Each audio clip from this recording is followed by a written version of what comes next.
দুই লাতিন পরাশক্তি বিশ্ব ফুটবলারদের দুই মহাশক্তিশালী দল লিওনেল মেসির আর্জেন্টিনা ও নেইমারের ব্রাজিলের সঙ্গে মুখোমুখি হবে বাংলাদেশ ফুটবল ফেডারেশন স্বীকৃত 11 সদস্যের স্কোয়াড।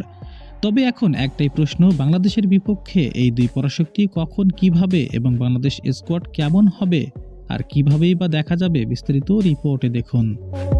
ব্রাজিলের হয়ে বিশ্বকাপ খেলা ফুটবলার এখন বাংলাদেশে। আসন্ন লাতিন বাংলা ফুটবল টুর্নামেন্টে এতটাই গুরুত্বভাবে দেখছেন ব্রাজিল যে অনূর্ধ্ব-20 খেলা দুই ফুটবলারকে রেখে দল সাজিয়েছে পরাশক্তিরা। শুধু তাই নয়, ব্রাজিলের হয়ে রয়েছে নেইমারের সতীর্থ সান্তোসের হয়ে খেলা দুই ফুটবলাররাও। তবে পরাশক্তির দিক থেকে অন্য প্রতিপক্ষ আর্জেন্টিনাও কমতি রাখেনি প্রতিপক্ষকে রুখে দেওয়ার জন্য। যদিও বিশ্বকাপ খেলা কোনো প্লেয়ার নেই, তবুও শক্তিশালী স্কোয়াড তৈরি করেছে স্কালোনি খ্যাত আর্জেন্টিনা। তবে এমন পরাশক্তির বিপক্ষে বাংলাদেশে যেন নায়ক হয়েছে ভিলনদের বিপক্ষে রুখে দাঁড়াতে।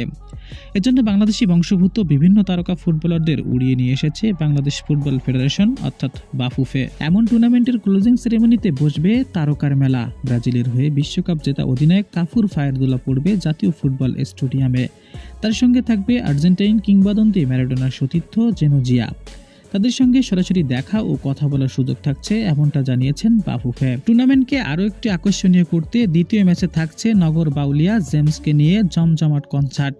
এবার দেখে নেওয়া যাক সময়সূচি, স্কোয়াড ও কিভাবে সরাসরি দেখা যাবে এই খেলাটি। বাংলাদেশের হয়ে জায়েন আহমেদ, ফাহমিদুল ইসলাম, বিতোষক চাকমা, আরহাম ইসলাম আরও অনেক বিদেশি তারকা দিয়ে শক্তিশালী স্কোয়াড তৈরি করেছে বাফুফে।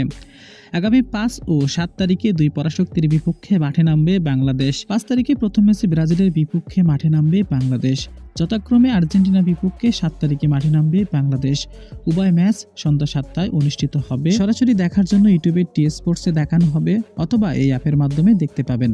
আপনারা চাইলে ফেসবুকে সার্চ করতে পারেন বাংলাদেশ বনাম ব্রাজিল টুডে ম্যাচ লাইভ। অনেক পেজ আপনাকে সরাসরি খেলা দেখাবে। তো দর্শক, বাংলাদেশ পারবে তো 5 বারের বিশ্ব চ্যাম্পিয়ন এবং বর্তমান চ্যাম্পিয়ন আর্জেন্টিনার বিপক্ষে জয় নিশ্চিত করতে? জানিয়ে দিবেন আপনার মতামতটি। ধন্যবাদ।